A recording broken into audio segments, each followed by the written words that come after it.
গল্পের আসর বাই অগ্নিলা চ্যানেলে আপনারা শুনছেন হুমায়ুন আহমেদের লেখা উপন্যাস দিঘির জলে কার ছায়া গো। আজ রয়েছে এর দ্বিতীয় পর্ব। মুহিব, আপনার বোন কেমন আছে? ভালো আছে ম্যাডাম। অশ্রু নাম, তাই না? জি। তাকে ডাক্তারের কাছে কবে নিয়ে যাবেন? এখনো ঠিক করি নাই। আজ তো সন্ধ্যার আগে শুটিং শেষ হবে, আজই নিয়ে যান। আমি ডাক্তারের সঙ্গে অ্যাপয়েন্টমেন্ট করে দিই। দেব? জি আচ্ছা। নীলি হ্যান্ডব্যাগ খুলে টেলিফোন বের করলো। অনেক সময় নিয়ে SMS টাইপ করে পাঠিয়ে দিল। টেলিফোন ব্যাগে রাখতে রাখতে বলল, 8টার আগে চলে যাবেন, গ্রিন রোডে তার চেম্বার। 38 গ্রিন রোড, চেম্বারে সাইনবোর্ড আছে, নিরাময়। ডাক্তার সাহেবের নাম খালেক, মনে থাকবে? থাকবে। আমার অন্ধের অভিনয় কেমন হয়েছে? ভালো হয়েছে। দর্শক যখন দেখবে তখন কি তাদের মনে হবে এই মেয়েটা সত্যি অন্ধ? মুহিব বলল, মনে হবে না। নীলি বলল, কেন মনে হবে না? কারণ আপনি বিখ্যাত অভিনেত্রী, সবাই আপনাকে চেনে। আপনি যাই করেন সবাই ধরে নেবে অভিনয় করছেন। তবে যারা আপনাকে চেনে না তারা অন্ধ মেয়ে ভাববে, অবশ্যই ভাববে। এত জোর দিয়ে অবশ্যই কেন বলছেন? আমাকে খুশি করার জন্য? জি না ম্যাডাম, আমি হিউম্যান মানুষ। হিউম্যান মানুষ কাউকে খুশি করার জন্য কিছু করে না। নীলি বলল, হিমুর ব্যাপারটা আমি জানি, উপন্যাসে একটা চরিত্র, একে গুরুত্বের সঙ্গে বিবেচনা করার কিছু নেই। ম্যাডাম, মানুষের নিয়ম হচ্ছে গুরুত্বহীন বিষয়কে গুরুত্ব দেওয়া আর গুরুত্বপূর্ণ ব্যাপারগুলি পাশ কাটিয়ে যাওয়া। নীলি বলল, হতে পারে। আপনার সিগারেট শেষ হয়ে গেছে? আরেকটা ধরান তো। মুহিব অবাক হয়ে বলল, আরেকটা ধরাবো? আরেকটা। কেন? নীলি বলল, আমি বিরক্ত হতে পছন্দ করি। আপনি আরেকটা সিগারেট ধরাবেন, তার ধোঁয়া আমার দিকে আসবে, আমি বিরক্ত হব। মজা না? নীলি আবারও খিলখিল করে হাসছে। হাসতে হাসতে সে উঠে গেল। ডিরেক্টর সাহেব হাতের ইশারায় ডাকছেন, শট বুঝিয়ে দেবেন। ডাক্তার খালিকের চেম্বারে মুহিব বোনকে নিয়ে বসে আছে। বেচারি ভয়ে অস্থির। সে দুবার ফিসফিস করে বলল, ভাইয়া, ভয় লাগছে। ডাক্তার খালিকের শরীর ভারী, গলার স্বর ভারী, চশমার কাজ ভারী। তিনি তার বেয়ারাকে কঠিন কঠিন কথা নিচু স্বরে প্রায় ফিসফিস করে বলছেন। বেয়ারার হাতে চায়ের কাপ, হাত কাঁপছে বলে কাপ এবং পিরিচে ঠক ঠক শব্দ হচ্ছে। যে কোনো মুহূর্তে পিরিচ থেকে কাপ পড়ে যাবে এমন অবস্থা। করিম, তুমি যে ভুল করেছ সে ভুল কি আর হবে? হবে না স্যার। একই উত্তর গত মাসে একবার দিয়েছ, বলেছ ভুল আর হবে না। বলেছিলে? জি স্যার। তার আগের মাসে একবার বলেছিলে আর ভুল হবে না। বলেছিলে যে মনে আছে? মনে আছে। দানে দানে 3 দান, 3 দান হয়ে গেছে, এখন বিদায়। ক্লিনিকের ম্যানেজারের কাছ থেকে বেতন নিয়ে ভ্যানিশ হয়ে যাও। ভ্যানিশ বুঝো? ভ্যানিশ মানে হাওয়া, আর যেন তোমাকে দেখতে না পাই। জি আচ্ছা স্যার। ভ্যানিশ হবার আগে আমাদের 3জনকে 3টা লেবু চা দিয়ে যাও। চা ভালো হলে আবার চাকরিতে বহাল হবার ক্ষীণ সম্ভাবনা আছে। করিম প্রায় ছুটে বের হয়ে গেল। এই অবস্থাতে তার হাতে ধরা পিরিচ থেকে চায়ের কাপ পড়ল না। ডাক্তার খালেক মুহিবের দিকে ফিরে বললেন, আপনার নাম মুহিব? মুহিব বলল, জি স্যার। আর এই মেয়েটির নাম অশ্রু? এই অশ্রু কি খাটের নিচে ভূত দেখে? কি মা, তুমি ভূত দেখো? অশ্রু হ্যাঁ সূচক মাথা নাড়ল। ডাক্তার খালেক বললেন, নীলি টেলিফোনে আমাকে বিস্তারিত জানিয়েছে, ওর সঙ্গে অনেকদিন দেখা হয় না। নীলি আছে কেমন? মুহিব বলল, ম্যাডাম ভালো আছেন। অভিনয় করে বেড়াচ্ছে? জি স্যার। ডক্টর খালেক অশ্রুর দিকে তাকিয়ে বললেন, এখন তোমার সঙ্গে কথাবার্তা। মা, বলো, তুমি কি খুব ধর্মকর্ম করো? মুহিব প্রশ্নের উত্তরে না বলতে যাচ্ছিল। তাকে চমকে দিয়ে অশ্রু বলল, জি স্যার। 5 ওয়াক্ত রেগুলার নামাজ ছাড়া কি পড়ো? তাহাজ্জুদের নামাজ পড়ো? জি। চাশতের নামাজ? সকাল 11টার দিকে পড়া হয়। পড়তে চেষ্টা করি, যেদিন কোচিং থাকে সেদিন পড়তে পারি না। ডাক্তার খালেক বললেন, সিজিওফ্রেনিক রোগীদের অনেক লক্ষণের মধ্যে একটা হচ্ছে তারা হঠাৎ প্রবল উৎসাহে এবং আবেগে ধর্মকর্ম শুরু করে, নামাজ, রোজা, তসবি জপ। মুহিব বলল, ও যে ধর্মকর্ম করে আমি জানতাম না স্যার, আমি কখনো দেখিনি। ডাক্তার খালেক বললেন, দুঃখের ব্যাপার হচ্ছে এখন থেকে বেশিরভাগ পারিবারিক বন্ধন আলগা। পরিবারে এক সদস্য কি করছে অন্যরা তার খোঁজ রাখছে না। ছেলের রাগ ধরেছে, বাবা মা কিছুই জানে না। Very sad. মুহিব বলল, জি স্যার। ডক্টর খালেক হাতের ঘড়ির দিকে তাকিয়ে বললেন, করিমকে চা দিতে বলেছে প্রায় 8 মিনিট আগে, এখনো চা আসেনি।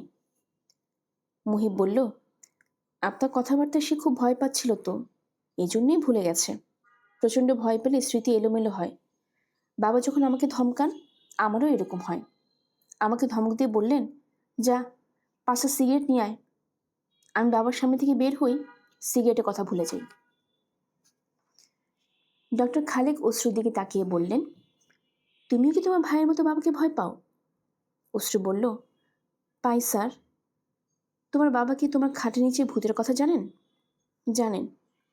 উনি এই বিষয়ে কি বলেছেন? অশ্রু বলল, বাবা বলেছেন ভূত থাকবে ভূতের মতো, তুই থাকবি তোর মতো, সমস্যা কি? ডাক্তার খালেক বললেন, আমি তোমাকে বেশ কিছু ওষুধ দিচ্ছি, নিয়ম মতো খেতে হবে, ভুল করা যাবে না। 10 দিন পর আবার আসবে। এই 10 দিনে কতবার ভূত দেখলে, ভূতটা কি করলো সব খাতায় লিখবে। তারিখ এবং সময় লেখা থাকবে। হাতের কাছে একটা খাতা নিয়ে ঘুমোতে যাবে। রাতে কোনো স্বপ্ন দেখে যদি ঘুম ভাঙে, সঙ্গে সঙ্গে স্বপ্নটা লিখে ফেলবে। স্বপ্ন হচ্ছে শর্ট টাইম মেমোরি। রাতের স্বপ্ন দিনে মনে থাকে না, এজন্যই রাতেরটা রাতে লিখে ফেলতে হয়। কি বললাম মনে থাকবে? জি স্যার। রাতে কি একা ঘুমাও? জি। একা ঘুমাবে না, কেউ না কেউ যেন রাতে তোমার সঙ্গে থাকে। জি আচ্ছা। মুহিব ভিজিট দিতে গেল। ডাক্তার খালেক বললেন, নীলি আপনাকে পাঠিয়েছে, কাজেই ভিজিটের প্রশ্ন ওঠে না। নীলি আমার পেশেন্ট ছিল, তারও অশ্রুর মতো সমস্যা ছিল, তবে সে ভূত দেখত না, অচেনা এক লোককে তার ঘরে বসে থাকতে দেখত। যাই হোক, বিদায়, 10 দিন পর দেখা হবে। মুহিব উঠে দাঁড়ালো, আর তখনই করিম ট্রে নিয়ে ঢুকলো। ট্রেতে চা আছে, নোনতা বিস্কিট আছে, 3 গ্লাস পানি আছে।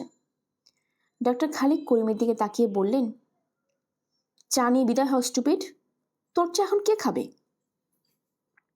চেম্বার থেকে বের হয়ে অশ্রু বলল, ডাক্তার তো পাগলা আছে, তাই না ভাইয়া?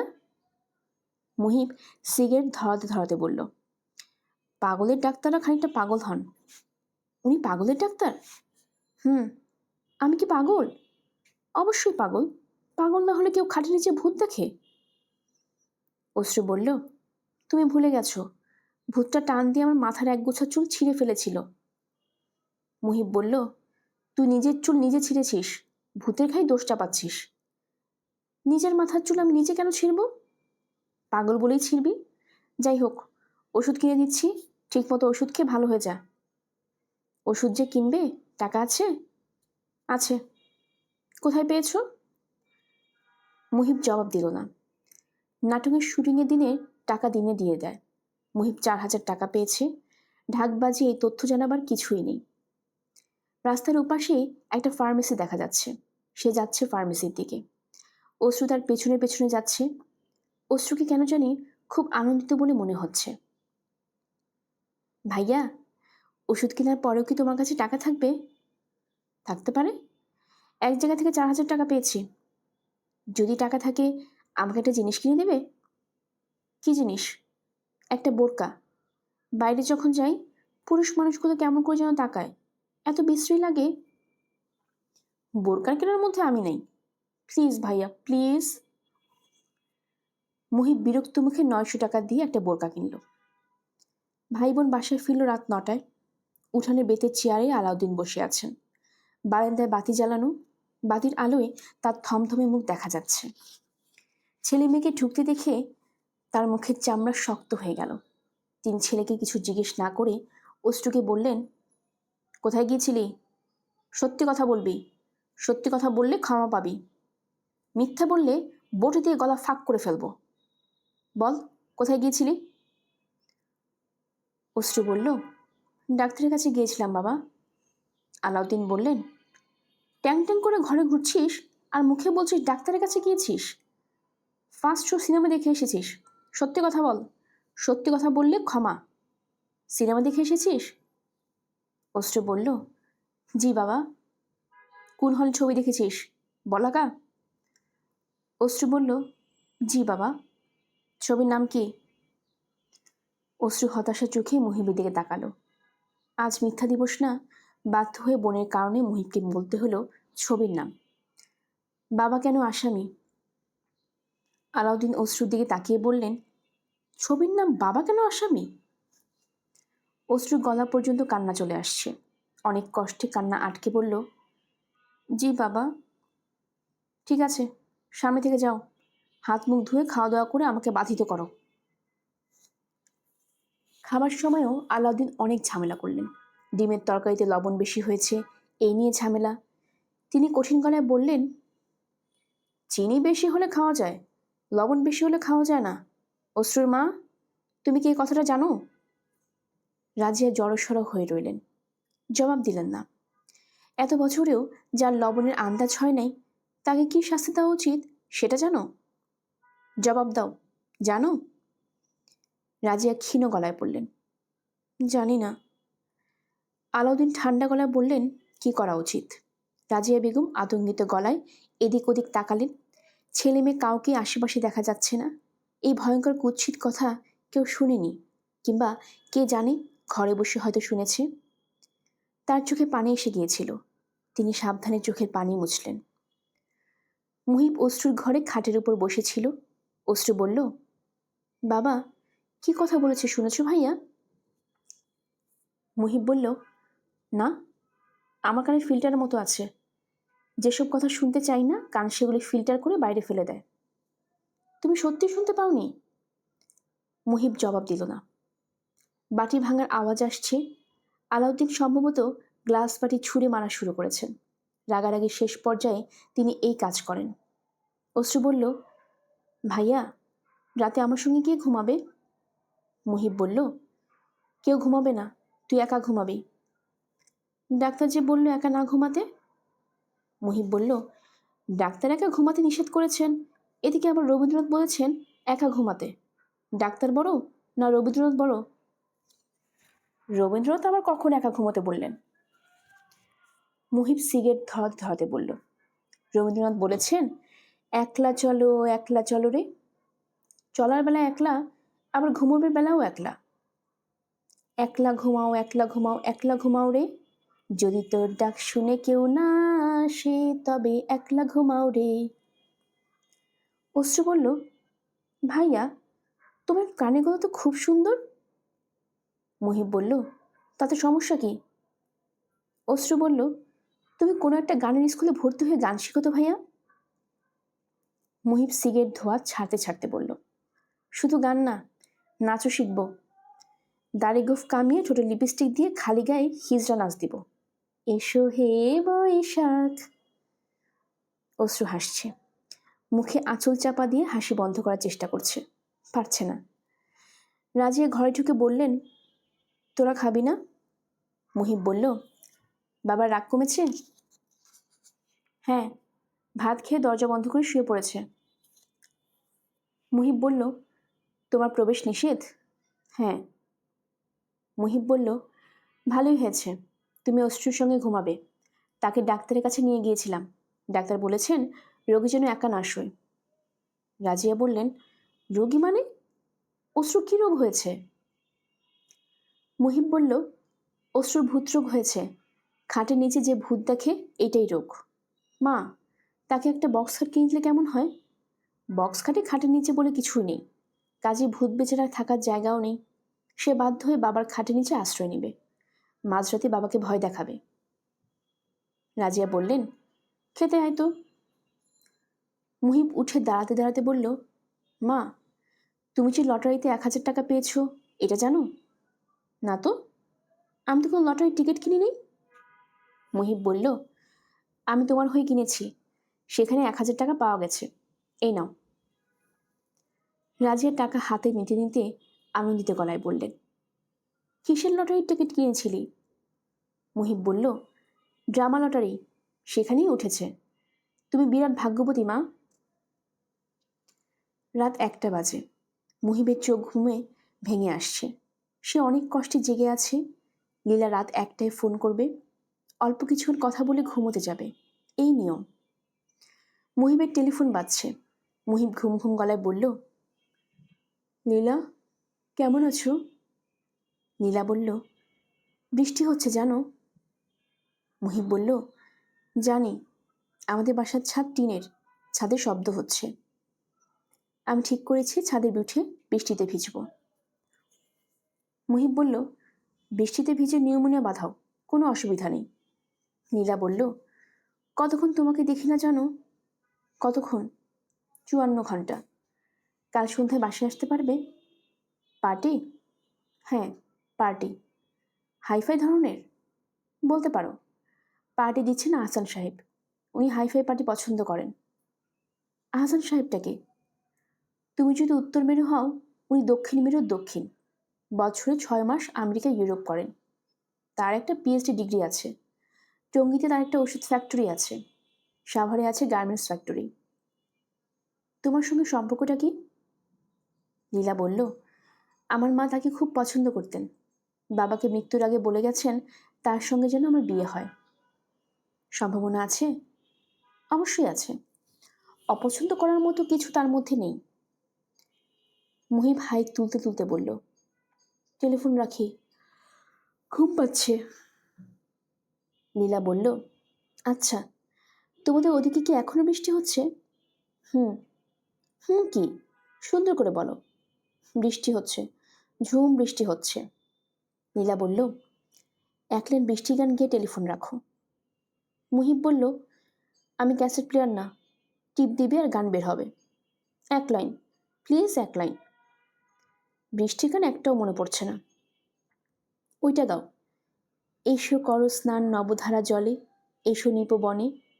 গানটা মাথার মধ্যে নিয়ে আমি বৃষ্টিতে ভিজব। Please please please.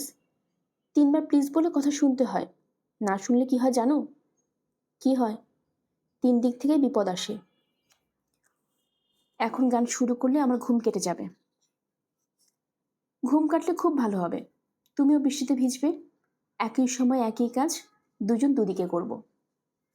মুহিব হতাশ গলায় বলল, আমার ঘুম কেটে গেছে। সারা রাত আমার আর ঘুম হবে না। ঘুমের ওষুধ খেলেও হবে না? না, এটা আমার অনেক দিনের সমস্যা। ঘুম কাটলে ঘুম শেষ। তাহলে গল্প করো। তোমার নাটকটা কবে দেখাবে? জানি না। অন্ধ সেজেছে যে মেয়েটি, তার নাম কি? নীলি। উনি তো বিখ্যাত অভিনেত্রী। জানি না তো। আমাদের ইউনিভার্সিটির একটা অনুষ্ঠানে এসেছিলেন এক্স স্টুডেন্ট হিসেবে। তিনি ইংরেজি সাহিত্যে মাস্টার্স করেছেন। আমি তাকে জিজ্ঞেস করলাম, আপনি অভিনয় করেন কী জন্যে? তিনি বললেন, অভিনয় হচ্ছে অন্য মানুষ সাজা, এক অর্থে মানুষকে ভেঙানো। মানুষকে ভেঙাতে আমার ভালো লাগে, এই জন্যই অভিনয় করি। মজার আনসার না? খুব মজার না? যারা শো বিজনেসে থাকেন তাদের মজার মজার কথা বলতে হয়। লীলা বলল, তুমিও তো এখন শো বিজনেসে ঢুকে পড়েছ, তুমিও একটা মজার কথা বলো। আচ্ছা, আমি প্রশ্ন করছি, মুহিব সাহেব, আপনি অভিনয় করেন কেন? হঠাৎ কিছু টাকা পাচ্ছি, এই কারণে অভিনয় করি। আপনার জীবনে প্রথম অভিনয় নিয়ে মজার কোনো অভিজ্ঞতা আছে? না, নেই। সব অভিজ্ঞতাই টেনশনের। ঠিক আছে, একটা টেনশনের অভিজ্ঞতাই বলুন। মুহিব বলল, একটা দৃশ্য ছিল এরকম, অন্ধ মেয়েটি দিঘির পাড়ে বসে আছে। আমি তার পাশে গিয়ে বসলাম। আমি যে তার পাশে বসেছি এটা সে বুঝতে পারল না। আমি তখন তার দৃষ্টি আকর্ষণের জন্য কাশলাম। এই দৃশ্যে টেনশনে কি আছে? টেনশনের ব্যাপার হচ্ছে দৃশ্যটা আমার পছন্দ হচ্ছিল না। কাশি দিয়ে প্রিয় বান্ধবীর দৃষ্টি আকর্ষণ কেন করব? আমি তখন ডিরেক্টর সাহেবকে বললাম, কাশি দিয়ে দৃষ্টি আকর্ষণ না করে আমি যদি নিচু গলায় 1 লাইন গান করি, আজ তোমারে দেখতে এলাম অনেক দিন পরে, তাহলে কেমন হয় স্যার? আমি গান গাইতে পারি। ডিরেক্টর স্যার বললেন, খুবই ভালো হয়। ম্যাডাম লিলি বললেন, মোটেই ভালো হয় না, পুরো ব্যাপারটা সিনেমাটিক হয়, সস্তা বাংলা সিনেমা। দুজনের মধ্যে তর্ক বেঁধে গেল। এক পর্যায়ে ম্যাডাম কঠিন গলায় বললেন, আমি নাটকে কাজ করব না, আমি চলে যাচ্ছি, আপনি অন্য কোনো নায়িকা খুঁজে বের করুন। উনি চলে গেলেন? হ্যাঁ, চলে গেলেন। আমার জন্য পুরো ব্যাপারটা কেচে গেল। আগামীকাল শুটিং ছিল, শুটিং ক্যান্সেল হয়ে গেছে। নীলা বলল, তুমি সমস্যা বাঁধিয়েছ, তোমার উচিত সমস্যা মেটানো। কিভাবে মেটাবো? যে সমস্যা তৈরি করে সে জানে কিভাবে সমস্যা মেটাবে। এই অনেক কথা বলে ফেলছি, আমার নিজের এখন ঘুম পাচ্ছে। Good night. বৃষ্টিতে ভিজবে না? অবশ্যই ভিজবো, বৃষ্টিতে ভিজতে ভিজতে ঘুমাবো। তুমি কখনো বৃষ্টিতে ভিজতে ভিজতে ঘুমিয়েছ? না। একটা পাটি পেতে উপর হয়ে শুয়ে থাকতে হবে, টাওয়াল দিয়ে মুখ ঢেকে রাখতে হবে, মুখে বৃষ্টি পড়লে ঘুম আসবে না, মনে হবে মশা কামড়াচ্ছে। নীলা টেলিফোন রেখে দিল। রাতে বৃষ্টিতে ভিজে নীলার ভালো ঝামেলা হয়েছে। শেষ রাতে জ্বর এসেছে, শুরু হয়েছে ভাঙা ভাঙা স্বপ্ন। একটা শেষ হওয়া মাত্র আরেকটা। মাঝে মাঝে পানির পিপাসায় ঘুম ভাঙছে। খাটের পাশের সাইড টেবিলে পানির বোতল থাকে, বোতলে পানি নেই। ফ্রিজ থেকে পানির বোতল আনার প্রশ্নই আসে না। যতবার ঘুম ভেঙেছে ততবারই লীলা ক্লান্ত গলায় বলেছে, কেউ কেউ আমাকে ঠান্ডা গ্লাস পানি খাওয়াবে? বলার জন্য বলা, ঘরে সে এবং তার বাবা ছাড়া দ্বিতীয় প্রাণী নেই। শওকত সাহেবের ঘর সর্বদক্ষিণে, তিনি দরজা জানালা বন্ধ করে ঘুমান। চিৎকার করে ডাকলেও তার কানে যাবে না। কে তার জন্য পানি নিয়ে আসবে? তবে জাগ্রত অবস্থায় পানি চাওয়ার একটা সুফল পাওয়া যাচ্ছে। স্বপ্নে তার জন্য পানি আসছে। প্রতিবারই 7-8 বছর একটি বালক পানি নিয়ে আসছে, বিশাল সাইজের গ্লাস ভর্তি পানি। সে পানি এনে বলেছে, মা, পানি এনেছি। নীলা হাতে পানি গ্লাস নিচ্ছে, কিন্তু গ্লাসে মুখ দেবার আগেই ঘুম ভেঙে যাচ্ছে। স্বপ্নের বাচ্চাটা তাকে মা ডাকছে, কেন? কে জানে। তার অবচেতন মন কি চাইছে তার বিয়ে হোক, একটা বাচ্চা হোক, বাচ্চা তাকে মা ডাকুক। সকাল 8টা। নীলা চাদরের নিচে। সে বুঝতে পারছে না তার কি ঘুম ভেঙেছে নাকি স্বপ্ন দেখছে। ভ্যাকুয়াম ক্লিনারের শব্দ কানে আসছে। কে চালাবে ভ্যাকুয়াম ক্লিনার? কাজেই এটা স্বপ্ন। রান্নাঘর থেকে কল ছাড়ার শব্দ আসছে। কেউ থালা বাসন ধুচ্ছে। অবশ্যই স্বপ্ন। নীলা চেষ্টা করলো জেগে ওঠার, আর তখন তার ঘরের দরজা কেউ একজন সামান্য ফাঁক করে বলল, আপা, গুড মর্নিং। 22-23 বছরের মেয়ে, সুশ্রী চেহারা, বড় বড় চোখ, মাথা ভর্তি ঘন কালো চুল, অ্যাপ্রন পরে আছে। নীলা বলল, কে? ম্যাডাম, আমার নাম আসমা, আমি আপনাদের হাউসমেট। আহসান স্যার আমাকে আর গনি মিয়াকে পাঠিয়েছে। আজ এই বাড়িতে ওনার পার্টি আছে, আমরা গুছাচ্ছি। ম্যাডাম, চা কফি কিছু খাবেন? ঠান্ডা গ্লাস পানি খাবো। ম্যাডাম, আপনার কি শরীর খারাপ? মনে হয় জ্বর এসেছে। ম্যাডাম, আমি কি কপালে হাত দিয়ে জ্বর দেখব? দেখো। আসমা কপালে হাত দিয়ে বলল, অনেক জ্বর, ঘরে নিশ্চয়ই থার্মোমিটার আছে। বাবার কাছে আছে। ম্যাডাম, আমি পানি নিয়ে আসছি। নীলা শুয়ে পড়ল, তার চোখ বন্ধ। জানালা দিয়ে রোদ এসে বিছানায় পড়েছে। সে রোদের দিকে তাকানো যাচ্ছে না। চোখ কটকট করছে। ভ্যাকুয়াম ক্লিনারের শব্দটা মাথায় লাগছে। আসমা পানি নিয়ে এসেছে, ট্রেতে পানির গ্লাস, টিস্যু বক্স, 1 কাপ চা এবং একটা থার্মোমিটার। লীলা অবাক হয়ে দেখল, আসমা মেয়েটির কাজকর্ম অত্যন্ত গোছানো। সে লীলার হাতে পানির গ্লাস দিল। পানি খাওয়া শেষ হওয়া মাত্র তার হাতে 2টা টিস্যু পেপার দিল। কি জন্য দিল লীলা বুঝতে পারল না। চায়ের কাপ এগিয়ে দিল, পিরিচে 2টা প্যারাসিটামল ট্যাবলেট। ম্যাডাম, প্যারাসিটামল চেয়ে চা খান, জ্বর সঙ্গে সঙ্গে কমবে। অনেকেই বলেন খালি পেটে ওষুধ খাওয়া যায় না, কথাটা ঠিক না। অ্যাসপিরিন জাতীয় ট্যাবলেট খাওয়া যায় না, প্যারাসিটামল খাওয়া যায়। আগে থার্মোমিটারটা মুখে দিন, জ্বর দেখে দিই। টিস্যু পেপার দিয়ে থার্মোমিটারে মুখটা মুছে নিন। হাতে টিস্যু পেপার দেবার রহস্য এখন ভেদ হলো। নীলা মুখে থার্মোমিটার দিয়ে বসে আছে। ভ্যাকুয়াম ক্লিনারের শব্দ বন্ধ। এটা একটা স্বস্তির ব্যাপার। চেয়ার টানাটানির শব্দ হচ্ছে। এই শব্দ ভ্যাকুয়াম ক্লিনারের শব্দের মতো অসহনীয় না। ম্যাডাম, আপনার জ্বর 102.5। আপনি শুয়ে থাকুন। নীলা বাধ্য মেয়ের মতো শুয়ে পড়ল। আসমা বলল, আহসান স্যার আমাকে বলে দিয়েছেন আপনার ঘুম ভাঙা মাত্রই যেন তার সঙ্গে আপনাকে টেলিফোনে যোগাযোগ করিয়ে দিই। ম্যাডাম দেব? না ম্যাডাম, উনি বিশেষ করে বলে দিয়েছেন। এর মধ্যে দুবার টেলিফোন করেছেন। আপনার জ্বর স্যারকে আমি জানিয়েছি। স্যার খুবই চিন্তিত। স্যারকে ধরে দিই? শুধু হ্যালো বলুন, এতেই হবে। দাও। আসমা অ্যাপ্রনের পকেট থেকে মোবাইল টেলিফোন বের করলো, নাম্বার টিপল এবং মোবাইল কানে দিয়ে বলল, স্যার কথা বলুন। সে মোবাইল নীলার হাতে দিয়ে ঘর থেকে বের হয়ে দরজা ভিজিয়ে দিল। নীলা, জ্বর নাকি বাঁধিয়েছ? হ্যাঁ। নিশ্চয়ই তোমার অভ্যাসের মতো কাল রাতের বৃষ্টিতে ভিজেছ, ঠিক না? হ্যাঁ ঠিক। কতক্ষণ ভিজেছ? ঘড়ি দেখিনি, তবে অনেকক্ষণ ভিজেছি। বৃষ্টিতে ঘুমিয়ে পড়েছিলাম। আজকের পার্টি অফ করে দিই? দিন। আমি কিন্তু আসবো, রোগী দেখে যাব। কখন আসবেন? রাত 8টায়। তবে আমার ধারণা তার আগেই তোমার জ্বর সেরে যাবে। আসমা মেয়েটি তোমাকে সুস্থ করে তুলবে। এই মেয়ে খুব এক্সপার্ট। আসমা মেয়েটির সম্পর্কে বলুন। পার্টি গোছানোর জন্য পাঠিয়েছেন? পার্টি গোছানোর জন্য গনি মিয়াকে পাঠিয়েছি, আর আসমা হলো আমার দিক থেকে তোমাকে উপহার। সংসার ঘরে কাটার মতো সচল রাখতে ওর মতো একটি মেয়েই যথেষ্ট। তাকে পেয়েছেন কোথায়? সেই দিনাজপুরের মেয়ে, ইন্টারমিডিয়েট পাস। কুয়েতে এক আমিরের বাড়িতে হাউসমেট ছিল। নানান ঝামেলায় পড়ে দেশে ফিরে আসে।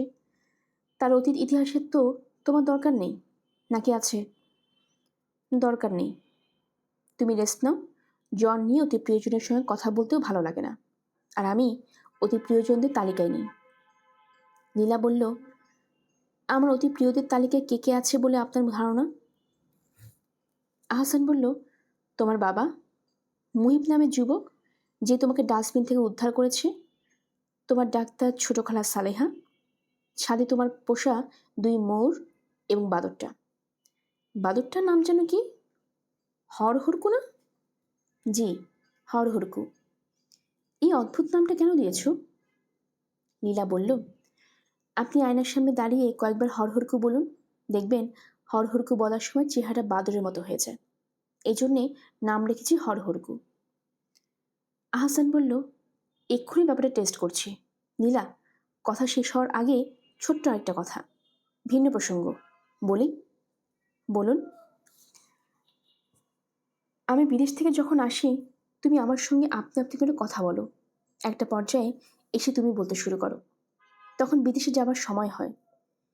বিদেশ থেকে ফিরে আসি, আবার শুরু করো আপনি।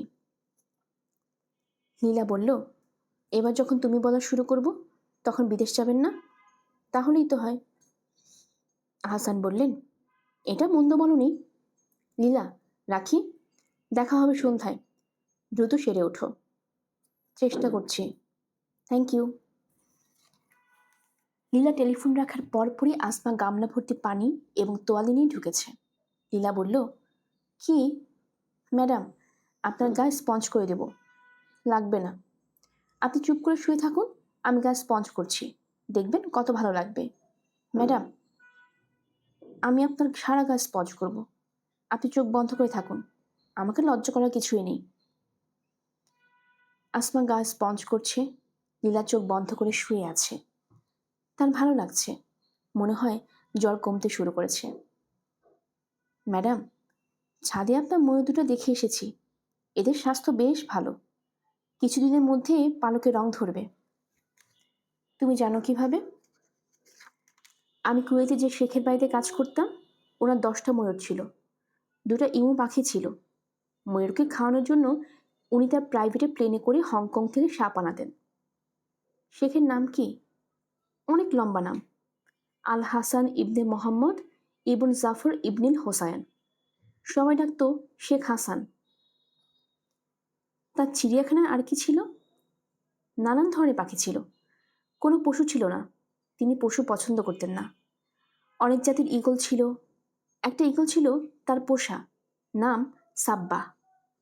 তিনি ছাদে উঠে ঈগলটা ছেড়ে দিতেন। ঈগল সোজাসুজি আকাশে উঠে নিমিষের মধ্যে অদৃশ্য হয়ে যেত, আবার নেমে এসে তার হাতে বসত। ঈগলকে খাওয়ানোর জন্য রোজ একটা করে দুম্বা জবা হতো। ওনার পাখি দেখাশোনার জন্য 4 জন লোক ছিল। তোমার দায়িত্ব কী ছিল? ম্যাডাম, আমি ফিলিপিনের 3 মেয়ে, শ্রীলঙ্কার একটা মেয়ে আর ইন্ডিয়ার একটা মেয়ে। আমরা ছিলাম হাউসমেট। এতজন? শেখের বাড়িটা ছিল প্রকাণ্ড, শোবার ঘর ছিল 21টা। ম্যাডাম, বাথরুমে যান, হাত মুখ ধুন, আমি নাস্তা আনছি। আপনার জ্বর নামছে, গা ঘামছে। কী নাস্তা খাবো? রুটি আর ভাজি।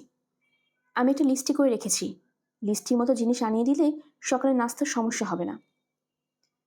তোমার ওই শেখ, উনি সকালে কী নাস্তা খেতেন? প্যারিসে একটা রেস্টুরেন্টের সঙ্গে ওনার কন্ট্রাক্ট ছিল, তার নাস্তার ব্যবস্থা করত। ওনার এত টাকা যে খরচ করার পথ জানতেন না। ম্যাডাম, আপনার যখন জ্বর আরেকবার মাপব? দরকার নেই, আমি বুঝতে পারছি জ্বর কমেছে। আসমা থার্মোমিটার হাতে নিয়ে বলল, জ্বর কতটা কমেছে জানা দরকার ম্যাডাম।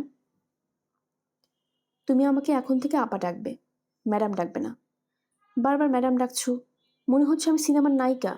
এক্ষুনি ডিরেক্টর সাহেব আমাকে শর্ট দেওয়ার জন্য ডাকবেন। আমাকে লীলা আপা ডাকবে। যতবার লীলা শব্দটা শুনি আমার ভালো লাগে।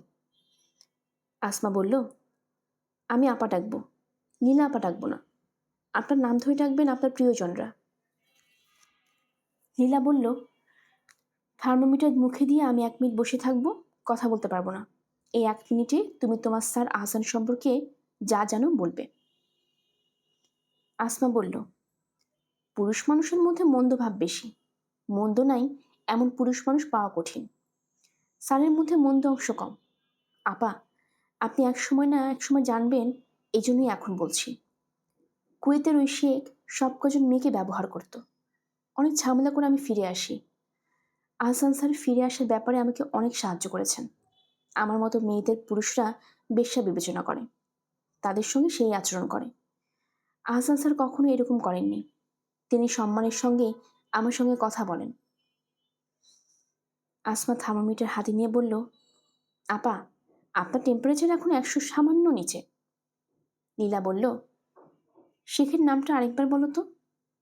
আসমা বলল, আল হাসান ইবনে মোহাম্মদ ইবনু জাফর ইবনিল হোসাইন।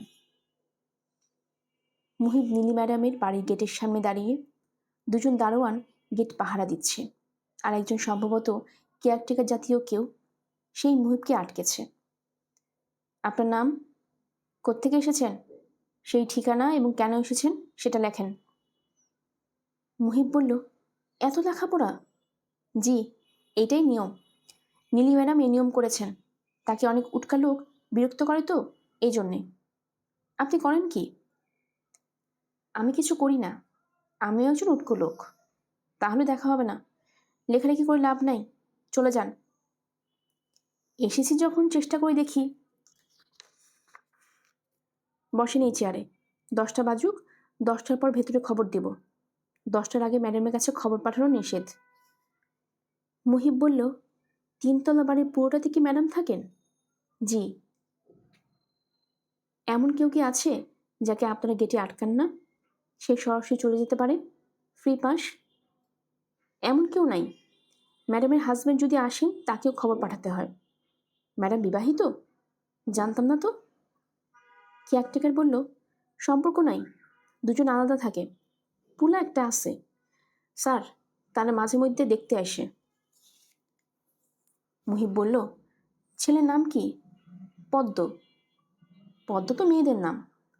কথা ঠিক বলেছেন, তবে বড় লোকদের কারবার। মেয়ের নাম দেয় ছেলেরে, ছেলের নাম দেয় মেয়েরে। মুহিব বলল, ভাই, সিগারেট খাওয়া যাবে না রাস্তায় দাঁড়িয়ে খেয়ে আসতে হবে? খান সিগারেট। মুহিব একটা সিগারেট ধরালো, কেয়ারটেকারের দিকে প্যাকেট বাড়িয়ে দিয়ে বলল, আপনিও একটা খান। আসুন, 2 ভাই মিলে ধোয়া ছাড়ি। আপনার নাম কি? মকবুল। মকবুল ভাই, সিগারেট ধরান। মকবুল সিগারেট নিল, গম্ভীর গলায় বলল, আমার সাথে খাতির করে লাভ নাই, ম্যাডাম পারমিশন না দিলে নো সি। মুহিব বলল, আশেপাশে চায়ের দোকান আছে, চা খেয়ে সময় কাটাই। 10টার পরে একবার এসে খোঁজ দিব পারমিট পাওয়া গেল কিনা। বড় রাস্তার উল্টা দিকে একটা চায়ের দোকান আছে, চা ভালো বানায়। পারমিশন পাওয়া গেছে। পারমিশন পাওয়ায় মকবুলকে অসন্তুষ্ট বলে মনে হচ্ছে। সে বিরক্ত মুখে বলল, চলে যান। ফেরত যাওয়ার সময় যেই টাইমে ফেরত যাচ্ছেন সেই টাইম লিখে যাবেন। কলিং বেলে হাত রাখার আগে নীলি দরজা খুলল। কোনো একটা ম্যাগাজিনে, খুব সম্ভব তারকা সংবাদ। মুহিব পড়েছিল, মেকআপ ছাড়া নায়িকাদের চেহারা প্রায় পেত্নির কাছাকাছি। নীলি মনে হয় তার মধ্যে পড়েন না। তাকে মেকআপ ছাড়া অনেক বেশি মিষ্টি লাগছে। নীলি বলল, মুহিব বসুন। আমার মন বলছিল আজকালের মধ্যে আপনি নাটকের বিষয়ে সুপারিশ করতে আসবেন। সুপারিশ করতে আসা দোষের কিছু না, জীবনের প্রথম নাটক প্রচারিত হোক সবাই চায়। আমি কিন্তু ওই নাটকটা করব না। মুহিব বলল, ম্যাডাম, আমি সুপারিশ করতে আসিনি। আমার কপালে আছে সব কিছুতে ফাইনাল পর্যন্ত যাব, তারপর ভজকট হয়ে যাবে। তাই নাকি? জি, টুথপেস্টের একটা অ্যাড করার সুযোগ পেয়েছিলাম, সব ফাইনাল। যেদিন শুটিং হবে সেদিন ডিরেক্টর বললেন আমাকে দিয়ে হবে না, আমার চোখে নাকি মায়া নাই। ডিরেক্টর সাহেবের নাম কি? নাম মনে নাই। চোখে মায়া নেই বলে বিজ্ঞাপন বাতিল? জি।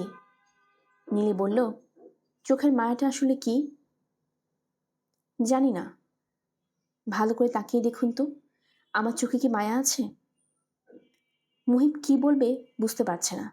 নীলার মতো সহজ সম্পর্ক থাকলে বলতো, ম্যাডাম, আপনার চোখে তেমন মায়া দেখছি না, কাঠিন্য দেখছি। বিজ্ঞাপনের ছবিতে কাজ করতে গেলে ডিরেক্টর সাহেব আপনাকেও বাদ দিয়ে দিতেন। নীলি বলল, আমার চোখে মায়া নেই এই কথাটাই তো বলতে চাচ্ছেন। চক্ষু লজ্জায় বলতে পারছেন না। ঠিকই ধরেছেন, আমার দৃষ্টি কঠিন। যখন আমি আমার ছেলের দিকে তাকাই তখন দৃষ্টি কোমল হয়, চোখে মায়া চলে আসে। চোখের মায়ের এই হচ্ছে রহস্য। চোখের মায়া গণবিষয় না, শুধুমাত্র প্রিয়জনদের জন্য। আরও রহস্য আছে, জানতে চান? জানলে অভিনয়ের সুবিধা হবে। মুহিব বলল, বলুন। নীলি বলল, আপনি আপনার সামনে পেন্টিংটা দিকে তাকান। কি দেখছেন? পাথরের উপর পাখি বসে আছে। নীলি বলল, মানুষের চোখের দৃষ্টি হচ্ছে কনভার্জেন্ট। দুই চোখের দৃষ্টি এক বিন্দুতে মিলে, যদি ইচ্ছা করে মিলতে না দেওয়া হয় তাহলে চোখে মায়া চলে আসে। আপনি যখন পেন্টিংয়ের দিকে তাকিয়ে থাকুন তবে ছবি দেখবেন না, ডান চোখে দেখার চেষ্টা করেন পেন্টিংয়ের ডান ফ্রেম, বা চোখে বা ফ্রেম। একটু চেষ্টা করলেই এক হয়ে যাবে। এই তো হয়েছে, এবং আপনার চোখে মায়া চলে এসেছে। মুহিব বলল, চোখে মায়া আনার ব্যাপারটা কি কেউ আপনাকে শিখিয়েছে? নীলি বলল, না, আয়নার সামনে দাঁড়িয়ে দাঁড়িয়ে নিজেই বের করেছি। ভালো কথা। আপনার বাসায় কি বড় আয়না আছে? পুরো শরীর দেখা যায় এমন আয়না? না। বড় একটা আয়না কিনবেন, আয়নার সামনে দাঁড়িয়ে নিজের সঙ্গে কথা বলবেন। লাভ কি? অভিনয় ভালো হবে, এক্সপ্রেশন ভালো হবে, শব্দ করে হাসবেন। এতে মুখের চামড়ায় ফ্লেক্সিবিলিটি আসবে। আপনাকে অতি গুরুত্বপূর্ণ কিছু টিপ দিয়ে দিলাম। কারণ জানতে চান? চাই। আপনি খুব ভালো একটা দিনে এসেছেন। আজ আমার বাবুর জন্মদিন। 2 বছর আগে এই দিনে সকাল 10:40 বাবু জন্মেছিল। ডাক্তার যখন আমার কোলে বাবুকে দিল, আমি কাঁদতে কাঁদতে বললাম, ডাক্তার সাহেব, এই পদ্ম ফুল কি আমার? সেই থেকে ছেলের নাম পদ্ম। নীলির চোখে পানি এসে গেছে। সে কোনো রকম অস্বস্তি বোধ না করে শাড়ির আঁচলে চোখ মুছল। মুহিব বলল, আপনার পদ্মকে কি একটু দেখতে পারি? নীলি বলল, না, পদ্মর বাবা তাকে নিয়ে গেছেন। পদ্ম কাস্টাডি নিয়ে মামলা চলছিল, মামলায় সে জিতেছে।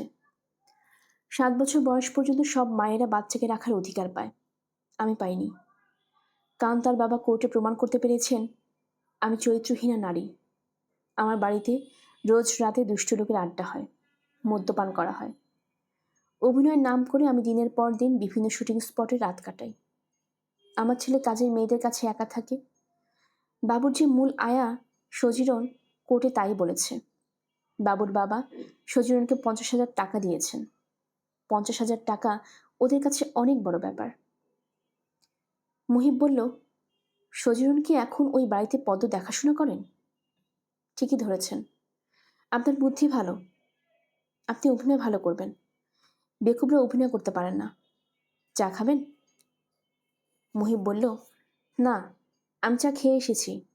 রাস্তার মোড়ে একটা চায়ের দোকান আছে, ভালো চা বানায়। সেখান থেকে পরপর 3 কাপ চা খেয়েছি। চাটা এরকম যে 1 কাপ খেলে আরেক কাপ খেতে ইচ্ছে হয়। নীলি বলল, আফিং টাফিং নিশ্চয়ই মেশায়। চা এমন কোনো নেশার জিনিস না যে পরপর 3 কাপ খেতে ইচ্ছে করবে। একদিন খেয়ে দেখতে হবে। একটা ফ্লাস্ক দিন, ফ্লাস্কে করে চা নিয়ে আসি। চা আনতে হবে না। আচ্ছা শুনুন, সন্ধেবেলা একটা কাজ করে দিতে পারবেন? পারবো। কী কাজ না জেনে বললে পারবে? আমার ধারণা পদ্মর জন্মদিনে অনুষ্ঠানে তাকে আপনি উপহার পাঠাবেন। সে উপহার নিয়ে যেতে হবে আমাকে। ঠিক ধরেছেন। ফ্লাস্কে চা দিচ্ছি, চা নিয়ে আসুন। গিফট কি কেনা হয়েছে? নীলি ছোট্ট নিঃশ্বাস ফেলে বলল, হ্যাঁ, বড় একটা গাড়ি কিনেছি, ব্যাটারি অপারেটেড। প্যাডেলে চাপ দিলে গাড়ি চলবে। পদ্মর বয়স 2 বছর। প্যাডেলে চাপ দেওয়ার বিষয়টা সে বুঝতে পারবে কিনা জানি না। আমার ধারণা বুঝবে। ওর অনেক বুদ্ধি। ওর বুদ্ধির একটা গল্প শুনবেন? শুনব। না থাক। নীলির চোখে পানি এসে গেছে। সে চোখ মুছছে। আশ্চর্যের ব্যাপার, মুহিবের চোখে পানি এসে গেছে। সে অন্যদিকে ঘুরিয়ে তাকিয়ে আছে। সে চাচ্ছে চোখের পানি যেন চোখেই শুকিয়ে যায়। সে চোখের পাতা ফেলছে না। মুহিব, জি madam. You are a good soul. আমি যে নাটকটা করব না বলেছিলাম, সেটা করব। আপনার জীবনের প্রথম অভিনয় নষ্ট হতে দেব না। ম্যাডাম, অভিনয় নিয়ে আমার কোনো মাথা ব্যথা নেই। হলে হবে, না হলে হবে না। নীলি হাসতে হাসতে বলল, আমি ভুলে গিয়েছিলাম আপনি হিমু হবার চেষ্টা করেছেন। আপনার কি রূপা বলে কেউ আছে? আছে, তার নাম লীলা। বাহ, কি সুন্দর নাম। লীলার একটা পোষা বাদর আছে। বাদরটার নাম সুন্দর, হরহরুক। সুন্দর কোথায়? অদ্ভুত নাম। এই নাম কেন? লীলার ধারণা এই নাম উচ্চারণ করার সঙ্গে সঙ্গে মুখ খানিকটা বাদরের মতো হয়। ওর 2টা পোষা ময়ূর আছে। একটার নাম চিত্রা, আরেকটার নাম মিত্রা। নীলা বলল, আপনার বান্ধবীকে দেখার ইচ্ছে করছে। আপনাদের প্রথম দেখা কিভাবে হয়? নর্দমাতে দেখা। লীলা এই নিয়ে 4 লাইনের একটা ইংরেজি কবিতাও লিখেছে। শোনাবো? অবশ্যই শোনাবেন।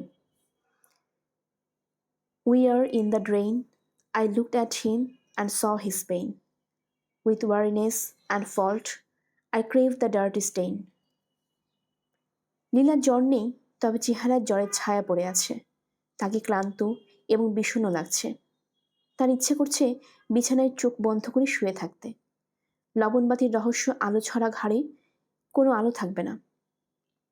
লবণবাতি লীলার ছোট মামা স্পেন থেকে পাঠিয়েছেন। খনিজ লবণে একটা টুকরার ভেতর বাল্ব জ্বলে। বাল্বের আলো লবণের দেয়াল ভেদ করে আসার সময় অদ্ভুত লাল হয়ে যায়। লীলা এই লালের নাম দিয়েছে লবণ লাল। এই লাল রং নিয়ে আসে সে অনেকদিন থেকে একটা কবিতা লেখার চেষ্টা করছে। প্রথম লাইনটা মাথায় এসেছে, When the salt red glows in the dark radiating sorrow. দ্বিতীয় লাইন আসছে না। লীলা বসার ঘরে সোফায় বসে আছে। তার সামনে আদার রস দেয়া 1 কাপ গ্রিন টি। সে মাঝে মাঝে চায়ের কাপ চুমুক দিচ্ছে। তার সামনে আহসান বসে আছে। তার গায়ে হালকা মেরুন রঙের পাঞ্জাবি। পাঞ্জাবির রঙের সঙ্গে লবণ আলোর মিল আছে। ভদ্রলোককে সুন্দর লাগছে। আহসান নিচু গলায় কথা বলে যাচ্ছে। লীলা আগ্রহ নিয়ে তার দিকে তাকিয়ে আছে। মনে হচ্ছে তার প্রতিটি কথা সে মন দিয়ে শুনছে। আসলে তা না। লীলার মাথায় লবণ আলো কবিতার 2য় লাইন ঘুরছে। 2টা মাত্র শব্দ মাথায় এসেছে, রেডিয়েটিং সরো। আর আসছে না। আহসান বলল, নীলা, তুমি কি ডেভিড ব্লেনের নাম শুনেছ? না। উনি কি কবি? ম্যাজিকের কবি। Street magician. অসাধারণ সব ম্যাজিক দেখান। তার কথা এলো কেন? আমি নিউ ইয়র্কে তার একটা ম্যাজিক দেখেছি, ল্যাভিটেশন ম্যাজিক। ল্যাভিটেশন ম্যাজিক মানে? ল্যাভিটেশন মানে শূন্যে ভাষা। উনি নিউ ইয়র্কের ব্যস্ত রাস্তার সবার সামনে শূন্যে ভেসেছেন।